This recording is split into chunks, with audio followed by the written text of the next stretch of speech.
Yeah, so Dr. Jones, why don't you just start off by telling everybody a little bit about your background and how you got into your work? Oh, excellent. Well, just to go kind of way back, I grew up in Philadelphia, West Philadelphia. Was the first person in my family to go to college out of 6 children. I really had a passion for that helping others who had the same kind of background to go through college. So in my college journey, I found my way into supporting students as a peer counselor and just advising students as an undergrad, went on to graduate school and then to earn a degree. I wanted to make sure that I was helping students to be successful. That was the main thing. And I ended up going to graduate school at Howard University. And then professionally, I went out to ensure in the community I was helping students through a program called Act 101, which is for first generation low income students coming into the college environment. So although I wanted to work with the community, I ended up working with students at the college level. So for all of my career, I've been working with those students in the Act 101 programs and support programs to help students to succeed. And all of that kind of led to writing some books on how to study, writing books for parents to help parents help their children do well, and then writing a scholarship book. So all this, 35 years of experience, both working with K-12 programs and working with college students has helped me to kind of craft what are the skill sets, what are the resources, what are the planning that's involved in helping a student be successful and to go to college. And hopefully I'll share some of those insights today. That's great. Yeah, I think, as we are sending kids back to high school and families are really thinking to the future, how do you know as a parent that your student is ready to go to college? That is a great question. And I actually wrote down a few points, things that you should look for. What is your child's desire for learning? And are they inquisitive? And it doesn't have to be in one particular direction. I'm in the technology area, but they could be inquisitive about finances. They could be inquisitive about art. They could be really inquisitive about the whole thing of how do I put things and programs together. They could be inquisitive about starting their own business. But you see that energy and that enthusiasm for learning. They're always asking questions. I remember when I was a child, my parents, were like, you're asking questions every 10 seconds. But that's how you learn. Is your child that child that continues to ask questions? And fortunately today you have Google, you're gonna get some answers if you don't have the answer.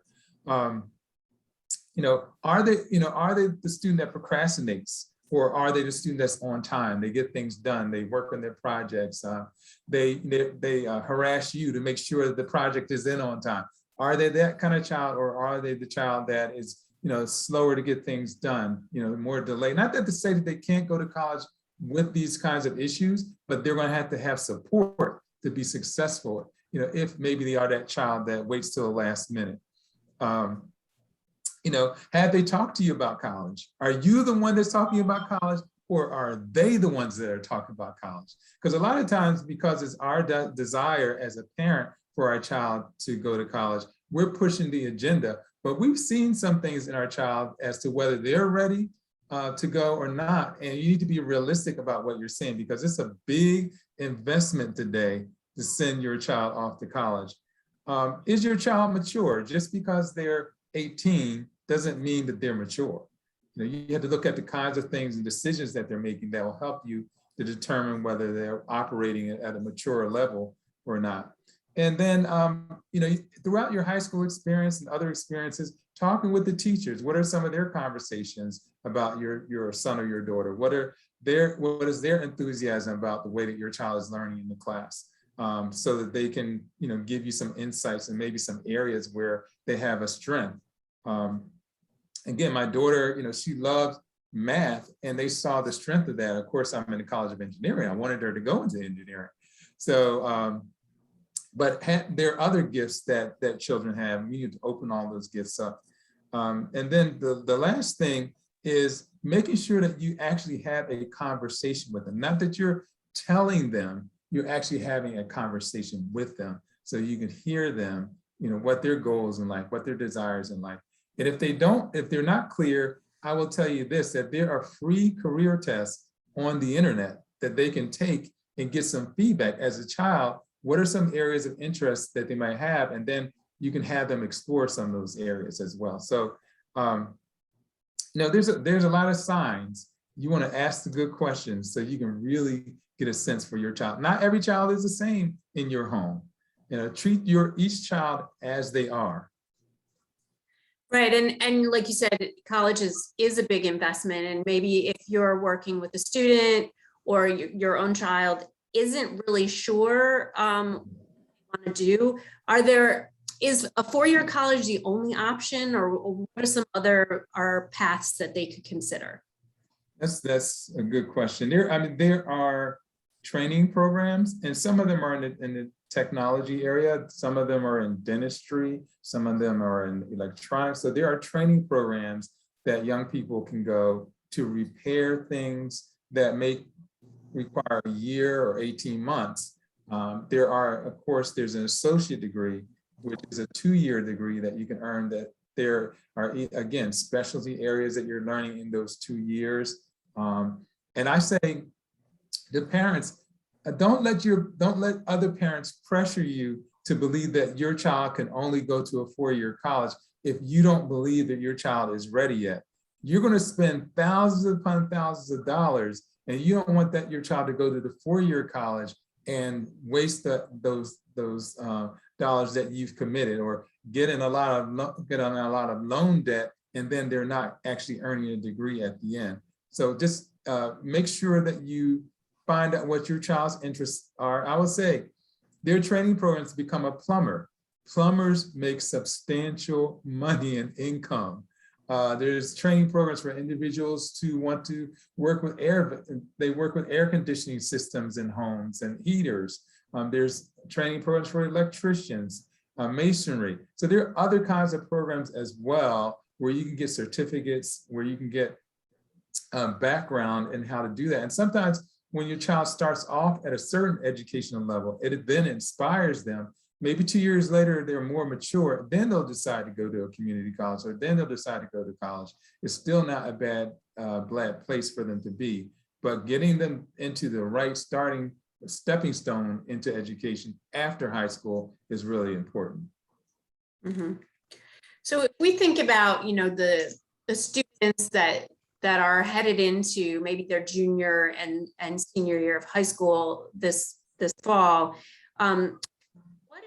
what's the importance of these AP classes on, college, or college prep, or applying to college? What role do they really play in the preparation for college success? Well, I will be honest with you. Again, as I mentioned, I was the first person in my family to go to college. We didn't even have AP classes, advanced placement classes in my high school. So I had no knowledge of them, even as an adult and raising my own children. It wasn't until I started talking to some of my friends about what AP classes are. And what they are more intensive classes, more college level classes that happen at the high school level. So they require a lot more work, a lot more homework assignments, so different tests and requirements, but it's training you for the kind of rigor and kind of requirements that your child's going to have when they get to college. And so AP classes are great for that level of preparation. And there's also a benefit at the end of the AP class. That is, every year, there's a test at the end.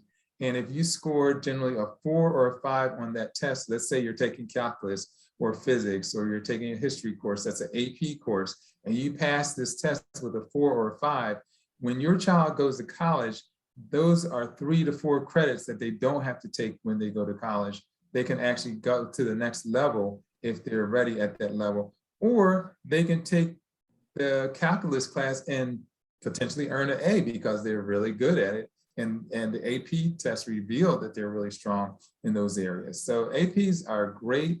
Honors classes are great. I was in a program called Motivation.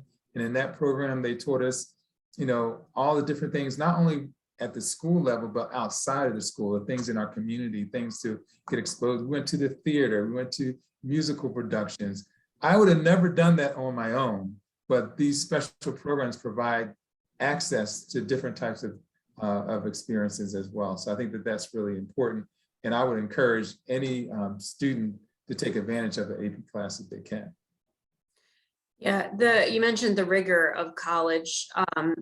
Are there certain study skills that our high school students should be really working on, or are there things that they need to know how to do in order to study well at the college level?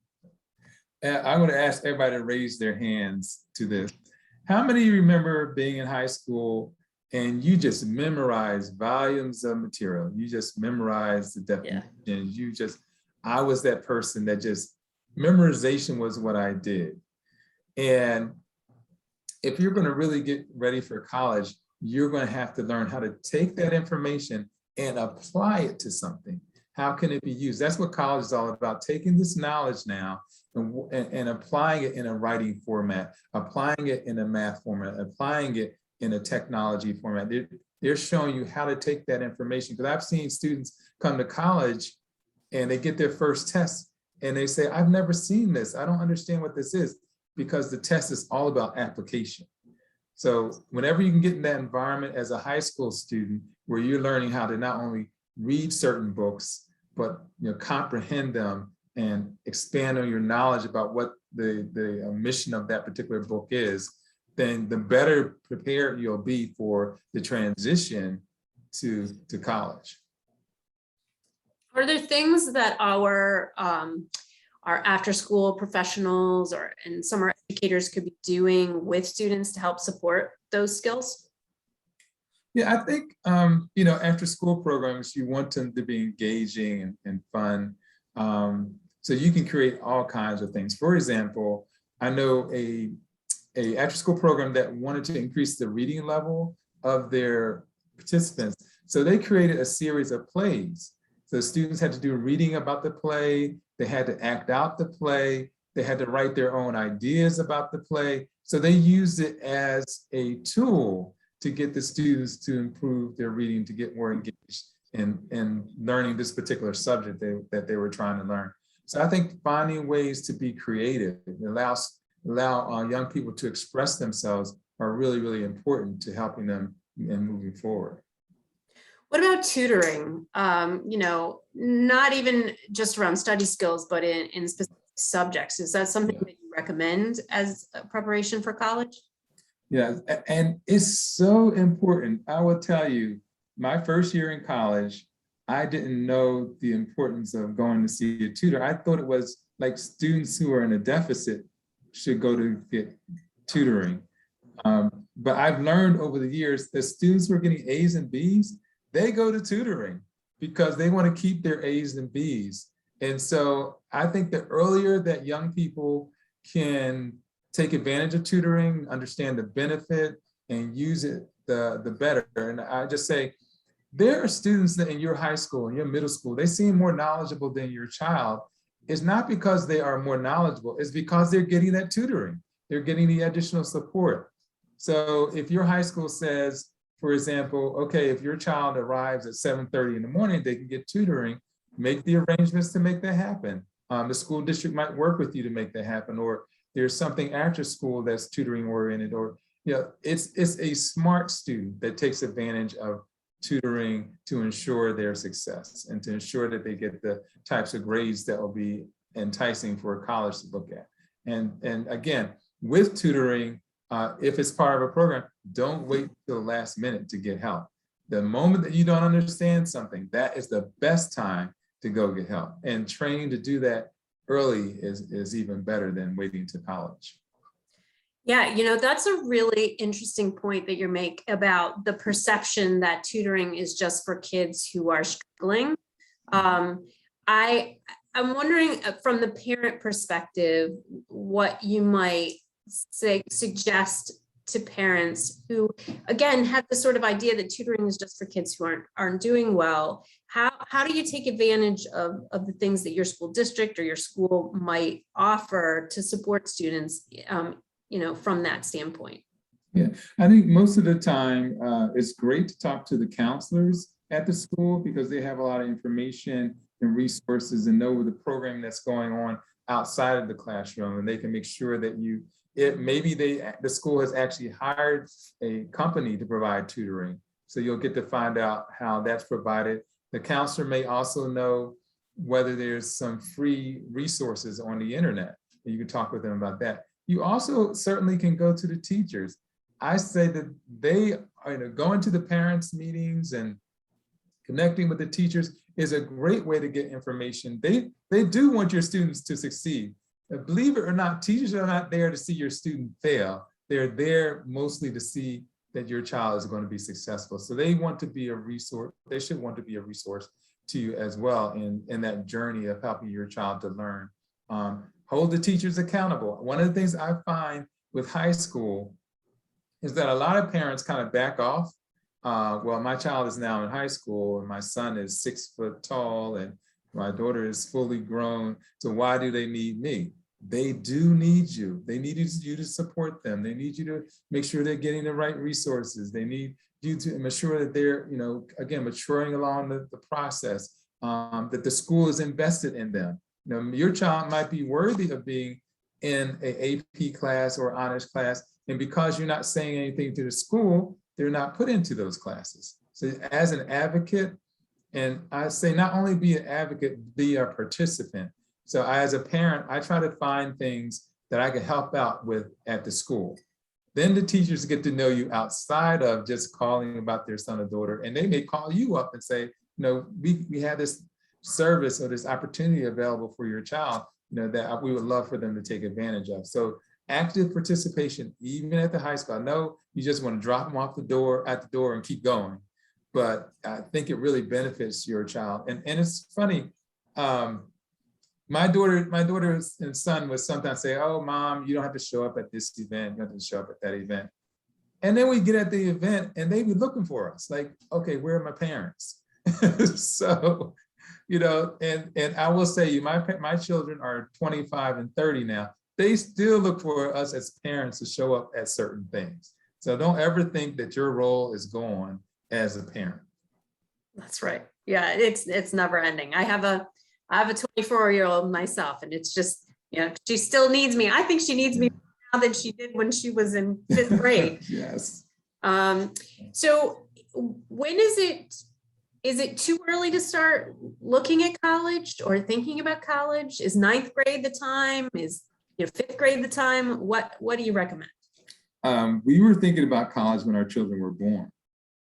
So it is never too early to start having those conversations and exposing them to various colleges. Colleges have all kinds of programs, summer programs, they have after school programs. So there are great things that your child can participate in while they're going through elementary school, middle school, and high school, that they will feel confident that that's a place that they can be. When I was in middle school, my community organization, I played Little League football, but they took us to a college campus. We spent a month in the college environment, and we talked to college students and we saw college administrators. So that was a great way to get exposure. So really, the sooner you're talking, and just that mindset of, I want to make sure that my child gets the best education. I know what's required for a college level education, and where you may not know, but the best education that you can possibly get for them is what you need to do.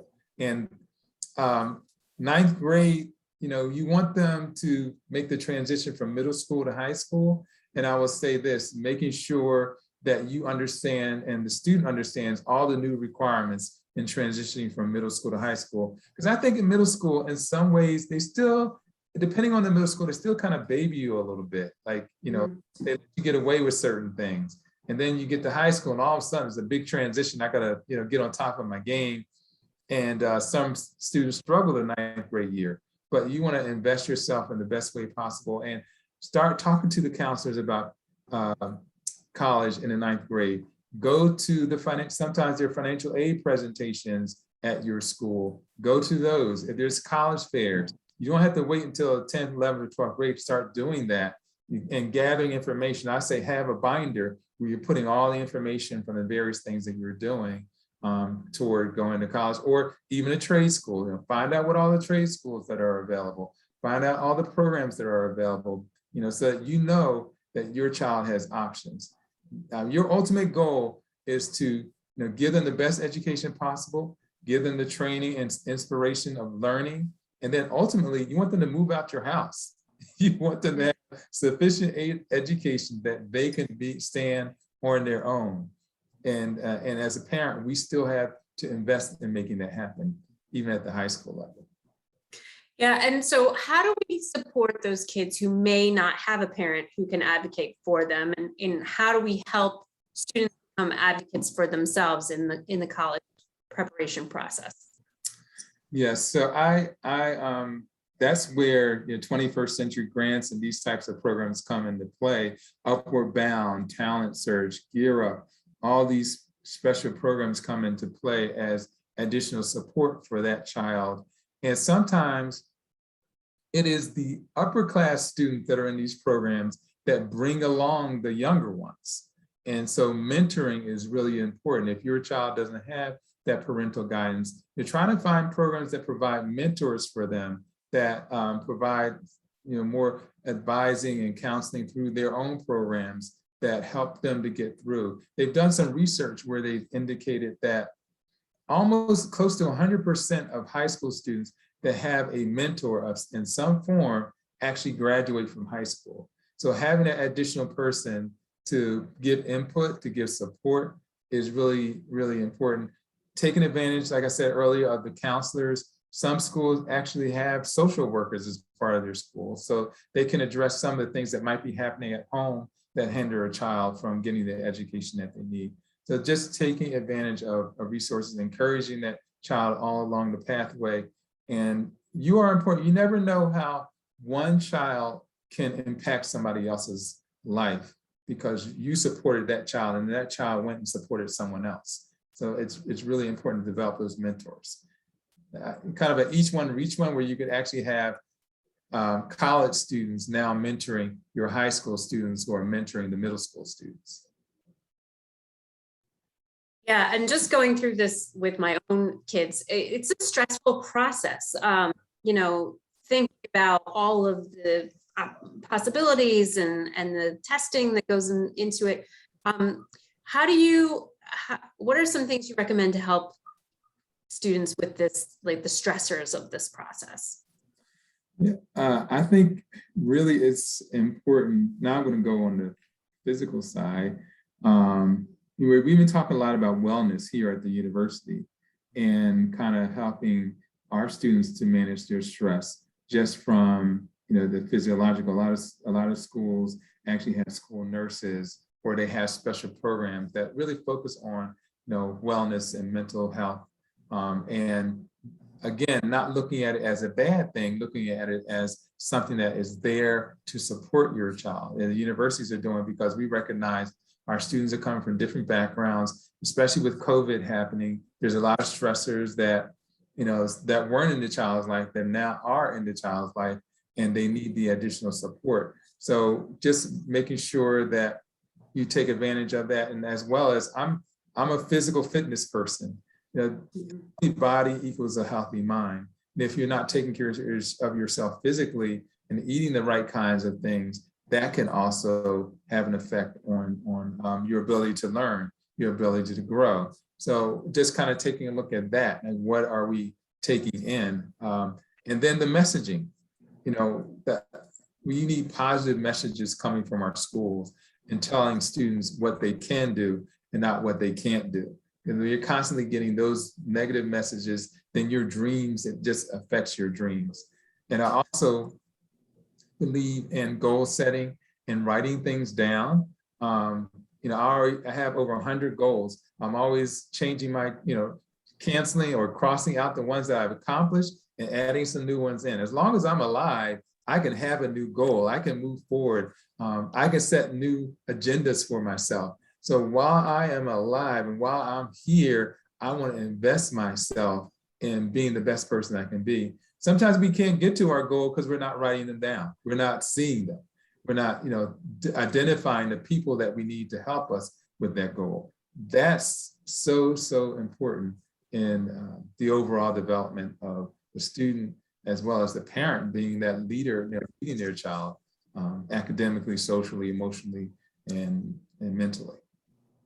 I couldn't agree with you more. I think I was a former classroom teacher, and one of the things I noticed when working with my students was sometimes the problem would feel so big that they would just get overwhelmed by it. But if we sat down and we made a list and we mapped out the sort of the timeline, and here's the first thing you need to do, the next thing you need to do, then they always felt a lot better about the situation.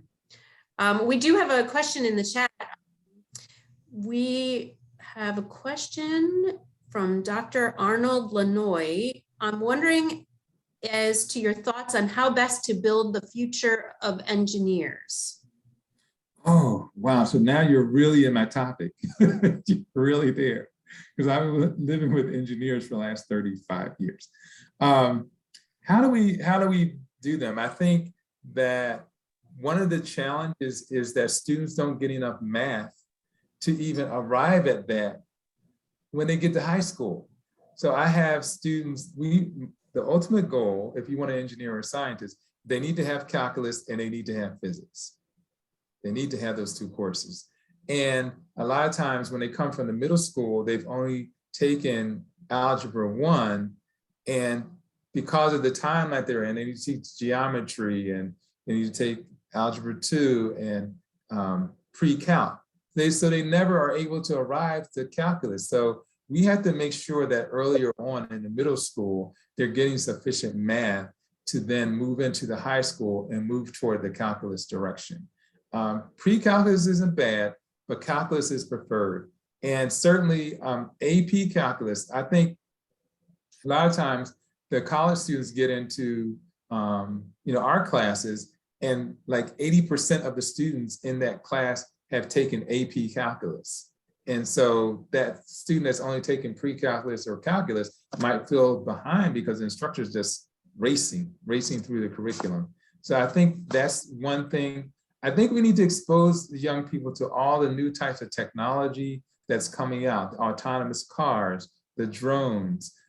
There's all kinds of robotics that are coming out. Like, we need to give them those exposures. I was telling someone the other day that there are robots that do surgery, and they were like, robots that do surgery? Yes, and they're more accurate than human hands, some of these robots. And so we need people not only to design those and create those, to have a vision for them. And it's young people that do that. These things that we see today, they were the young people that came with new ideas, new inventions. So we need to give them, for example, maker spaces at their high schools where they can be creative, do 3D printing, design entrepreneurial ventures. The more that we're doing that, the more that we're allowing them to be creative, the more that they will keep them on the pathway toward engineering. And we are dying. This country is in desperate need of more engineers and scientists and computer scientists. And certainly cybersecurity is huge today.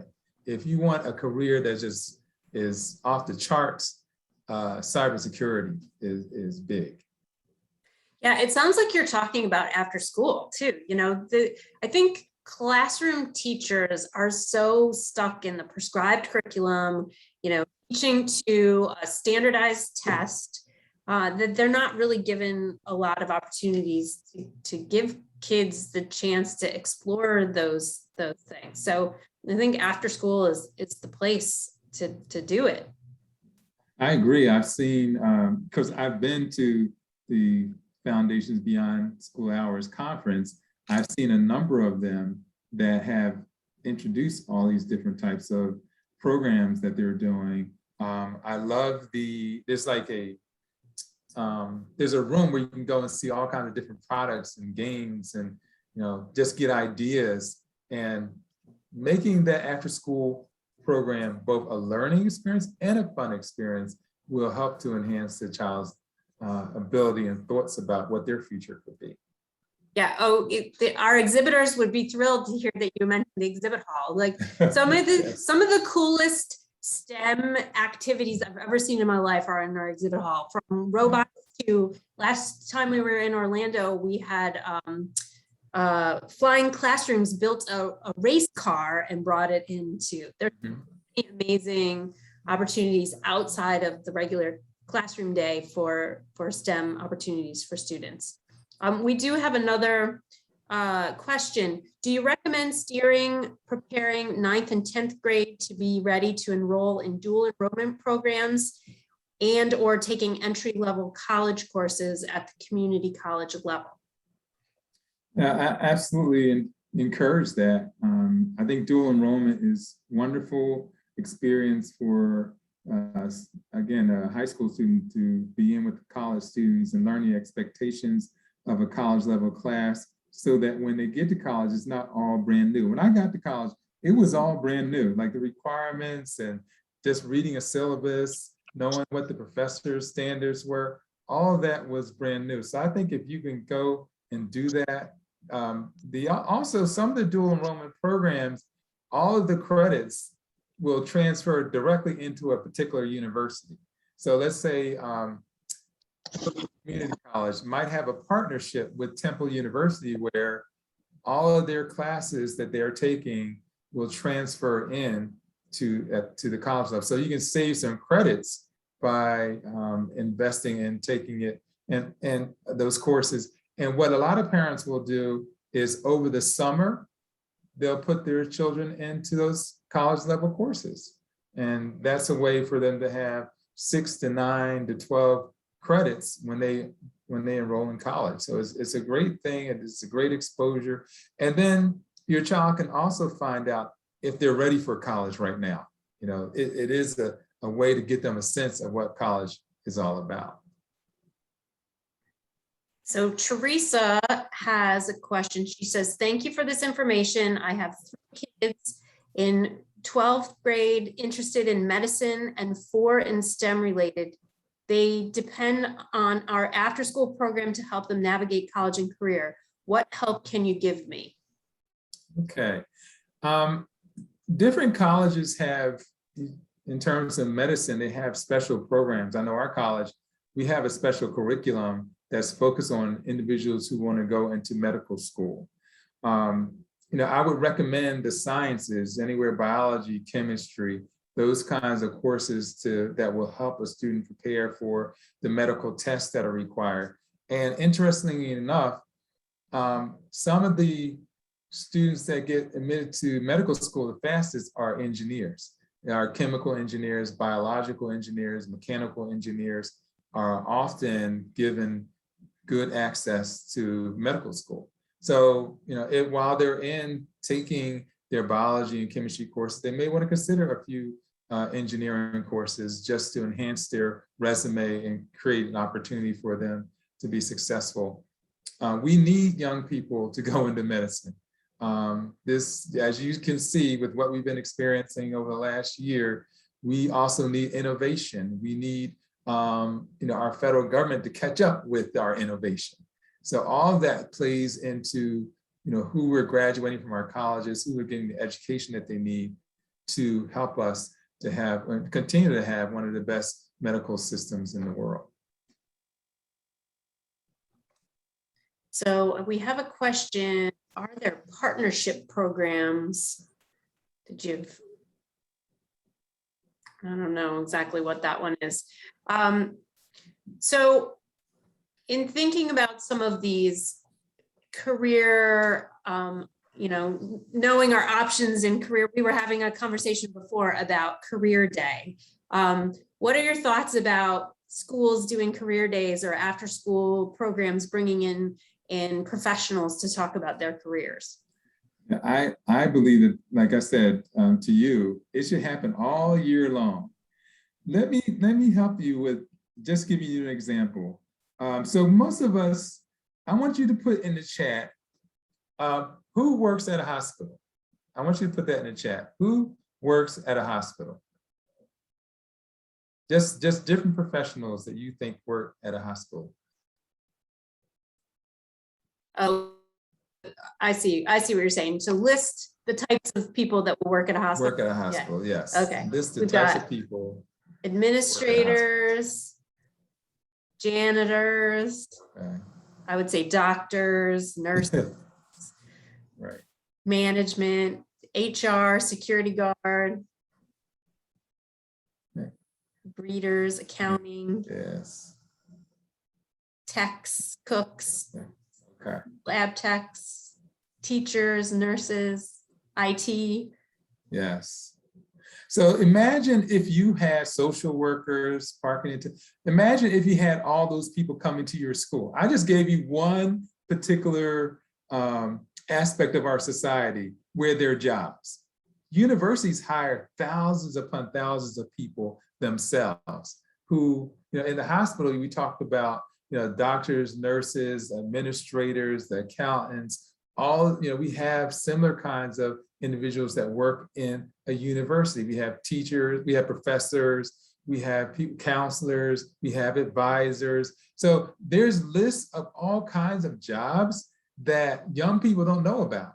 And so we should do everything that we can to give them exposure to these opportunities. And I think by bringing them to our schools, bring them to your after school programs, 21st Century Grants, Upward Bound, Talent Search, have monthly visitors from different professions come in to talk to your young people so they can see what they do.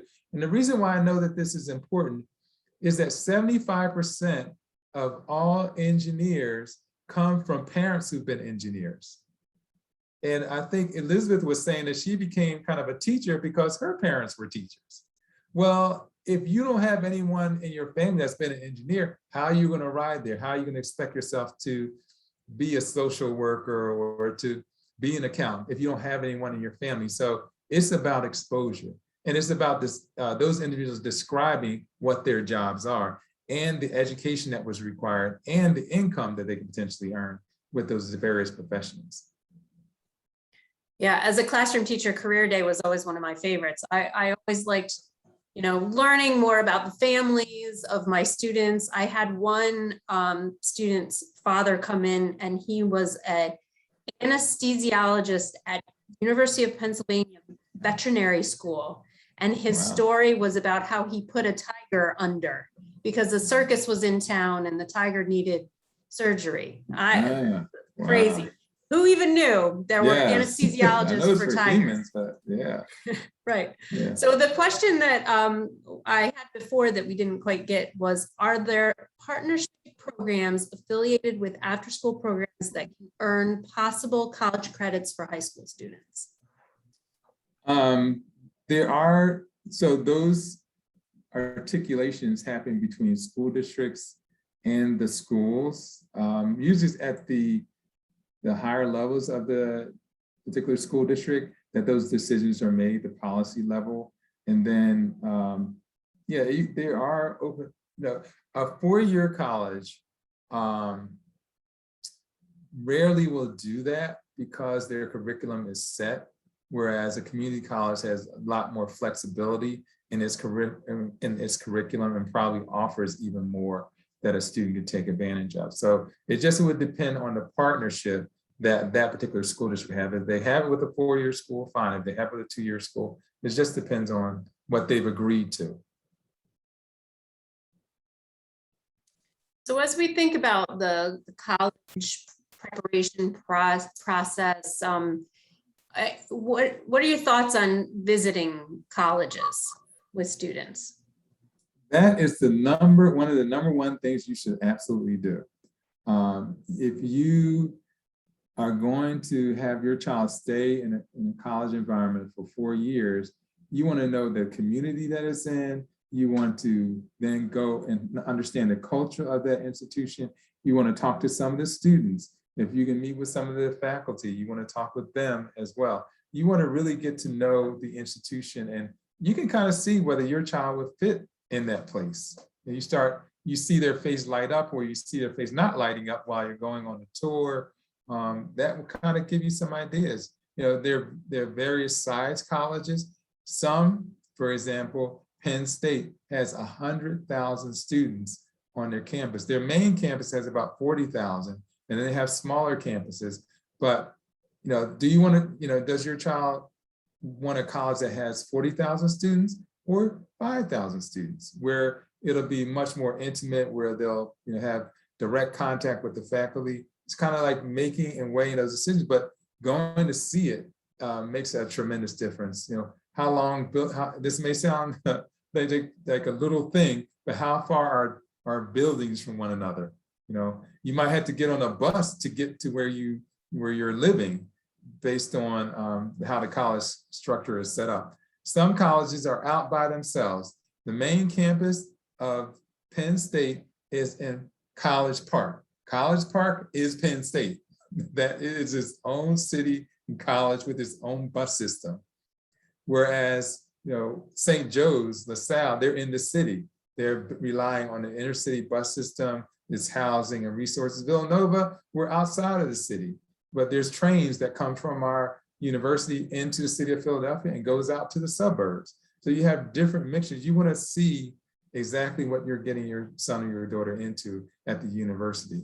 And so going on tours as soon as possible. Ninth grade is a great time to go visit some colleges, have them find out some summer programs. They can stay a week or two in a summer program. That's another great way to get exposure. Some of them have Saturday programs. I have a Saturday program. It's a STEM program for students who are interested in engineering. You come in for 7 Saturdays and learn about all of engineering.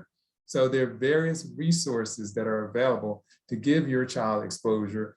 And those students who participate in my program, I have 20 undergraduate volunteers. So they get to meet some of our students. Do they like our students? Do they not like our students?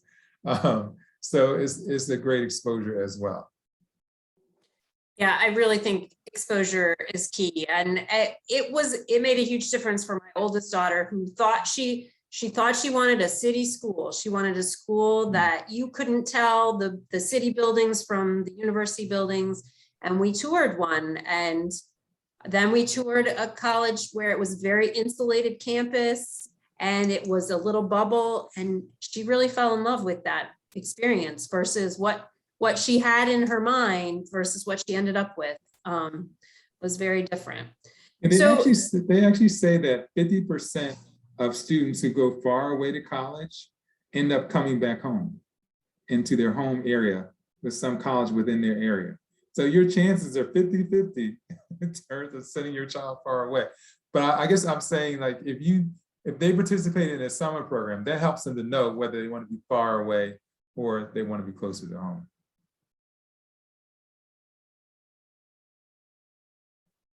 I was trying to unmute myself. Yep. So how do you help a student decide whether or not go far away or just stay local?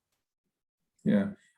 Now this may sound too simplistic, but I actually have create a grid of all the things, and a grid by I mean like an Excel spreadsheet, but what are all the things that your child wants on that grid? Whether it's location, it's housing, it's food, whatever it might be, make a list, then list the college on the top and give it point values. Like this particular college was 25 miles away. I give it a 3 because it's too close. I want it to be 100 miles away. So then you go down to the next college. The next college is 100 miles away. You give it 10 points. So I mean, that may sound like it just makes it more systemic in terms of how you're looking at it to actually, put some values to it. But certainly, again, by the tour, by having a conversation, also try to find out if there's some faculty at that particular institution that your son or daughter can talk to, because they may be able to convince them, of the benefit of coming to that institution better than anybody else, or the challenges even. They can tell you a story. This is what it's going to be like. They'll tell you flatly, this is what it's going to be like. So, getting those additional exposures, I think, is important. There's a good comment in the chat from Tom. He says, many colleges have tours for varying grade levels of students. The information provided would be different for the upper high school students versus lower, high, and middle grades. That's great information. Yes, I agree. Thank you, Tom, for that information. So, Dr. Jones, you mentioned your books earlier. Can you talk a little bit about, your books and who they might be useful for? Yes, absolutely. They have been used by 21st century grant programs, Upward Bound, Talent Search, those after-school programs and in-school programs as well. But one of the things that I learned that most people don't learn how to do is study. And I found so many students struggling, not getting the right grades. And there used to be a book that I used called The Master Student. It was 400 pages on how to study. And so I decided that that was too much information and that I would write my own book. So I wrote the 7 Secrets of How to Study, which has a lot of just practical tips on how to prepare for a test, how to comprehend what you're reading, how to understand your instructor. Every chapter has a high school student, has a college student that shares how they earn A's in their classes. So this is targeted to middle school, high school, and first-year college students. It is a resource to help them improve their study habits, learn what the college students are doing, and then implement some of those as well. And I have a bunch of resources in the back around test prep, around finding scholarships, around also additional study habits that they can learn in the back of the book, in the appendix of the book. The second book is, as I began to do webinars and seminars on the first book, the parents wanted a book. So I wrote a book for the parents. It's basically birth through 12th grade. What do I do to help my child to be successful as a student? How do I help them transition from elementary school to middle school and from middle school to high school? And then every chapter has a parent that shares, or parents that share what they do to help their child earn really good grades. And there's a bunch of resources in the back of that book as well for parents specifically. What kind of classes should your child be taking if they want to go to college or even to a trade school? What kind of classes should they take? So that helps with that parent that just needs more information. And then the other book I wrote is called the Ultimate Scholarship Guide. Now, did you know there's over $90 billion in scholarships, and half of it goes back every year unused. So I decided to design a book to show parents and students how to get access to these scholarships, how to write for them, how to interview for them, how to plan for your scholarships. And I have financial aid officers give some tips. And there's over 100 scholarship websites in the book. And as you can see in the chat, my website is www.drjonesbooks.com. If you go to the top tab, you'll see in the top tab the various books. You just click on them. It takes you to Amazon and you can order the book right away. I love for some of the after school programs just to order it for all your students. It's going to really help them to enhance their skill sets and to be successful in preparing for college. And that's my agenda. My agenda is to reduce the dropout rate by giving them study skills and study habits that will enable them to be successful.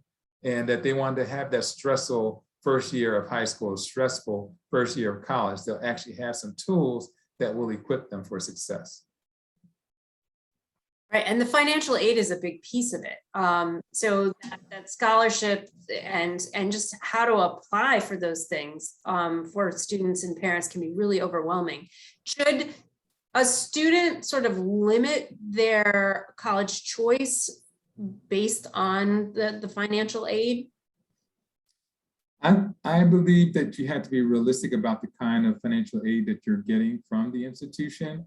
One of the challenges that I see often is that the student has enough money to get in the first year because they receive scholarships, right? And then the second year, those scholarships were only for 1 year. The second year, they had to come up with $20,000 or $30,000 because all those scholarships are gone. So I think you have to have a realistic assessment of what money you really have in hand and what money the institution is going to be willing to give you, not over the first year, but over the 4 years. And that you should have some conversation with the financial aid office about that, so you know upfront what you're getting yourself into. The other thing is always, always, always ask the financial aid office for more money. All they can do is say no, but they might say yes, and they end up giving you thousands of dollars. There are times where other students who had scholarships leave the institution, and now that money is available. Well, the person that the financial aid office knows, they'll call them up, they'll call a student up and say, we have this grant because a student left. And I often found $10,000 and $20,000 for students because other students had left, and they came to me to find out how I can get access to that money. The third thing is, just because you're in college doesn't mean you have to stop applying for scholarships. Some scholarships, you can't even apply unless you have a GPA. grade point average. So you can't even get it your first semester because you don't have a grade until after your first semester. When you have a GPA, that's when you can actually apply for those scholarships. So position yourself for that and keep applying, never stop applying. You never know what you might get. How do we help those students who maybe decided to take a break from school or a gap year or just maybe weren't interested when they graduated from high school, but now being out in the real world have started thinking about college? How do you help students and support students who are trying to reconnect? Yeah, so in terms of strategy, sometimes it's better for that student to just start with 1 or 2 courses just to get themselves wet and to see how much they are willing to dedicate themselves, especially if they're going to be working full time and taking those classes. I encourage you to really, and this, try to find the most simplistic courses. Don't try to find a really difficult course going in because maybe you haven't studied in a couple of years. And so now you're trying to get back into it. And again, that's another reason for my study skills book. It can help you to get back into it. But you want to have success, because if you decide that, wow, I've been working now, I think I want to go to college. And the first time you take those classes, you have D's or failing grades, you're going to give up right away. Yeah. You need to select some courses that you're going to enjoy and have success with that will propel you to keep going forward, to keep pursuing it. I have had students who were working, they started off with taking 2 courses, they got the bug, and then they decided that they weren't going to work, they were going to go full-time into this learning opportunity. And you're very, very young. For all those people, you might talk to students all the time and say, well, I'll be 22. No, 22 is very young, and you're going to work for 35 or 40 years. So if to get that degree, whatever that amount of time that you invested, I worked full-time. I went to get my doctorate degree at night, and I had a child and my wife as well. So I know it can be done, but it's going to take a lot of work, and you just have to be committed to that work. And that goes back to writing down your goals, eliminating distractions from your life, because there are going to be distractions, and pursuing it, and surrounding yourself with people that support you and give you positive words about what you can accomplish. Absolutely. Yeah, I know. My husband still turns green when I say I'm going to go back to school, because I was getting my master's and I had an infant at home. It's work. Right. 22 is not old. You can do it anytime. So we're getting towards the end of our hour together. I just wondered if you had any kind of final thoughts you wanted to share with our audience. Just as a final thought, I was saying earlier how important your words are. Like, encouraging young people with your words can propel them toward different careers, different goals. Then not only using your words, but taking them and exposing them to a college campus, taking them and expose them to a hospital, walk around the hospital, talk with various professionals, invite people to come to your school, to come to your after school program, so that they can see people that look like them doing the job, being successful in those kinds of jobs.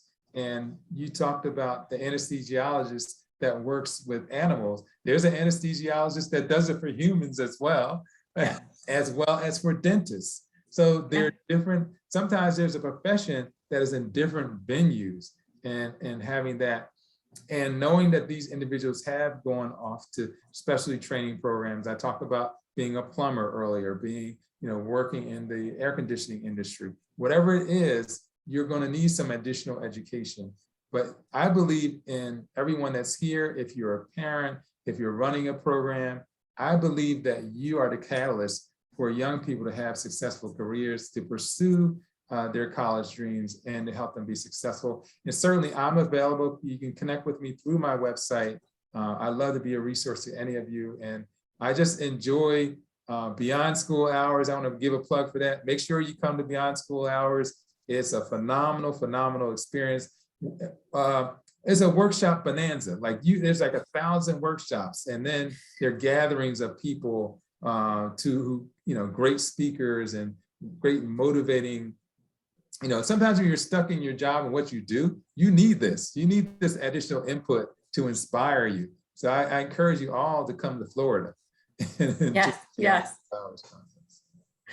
Well, thank you so much, Dr. Jones. So many great tips. It was such a good conversation. I really appreciate you taking out your time today. And Awesome. Everybody, please check out Dr. Jones's website. Jude put it in the chat. His books are available there. And I just want to thank everybody who joined us today for taking time out of your day to spend with us at our follow-up webinars. Please take a minute to fill out the survey. I hope that you will join us next week for another Beyond School Hours follow-up webinar. Jude also put that information in the chat. And registration is open for the conference, which will be in Orlando, Florida, February 23rd through the 26th. And you can register now at beyondschoolhours.org. So thank you so much, everyone. Thanks for joining us. And we hope to see you again next week.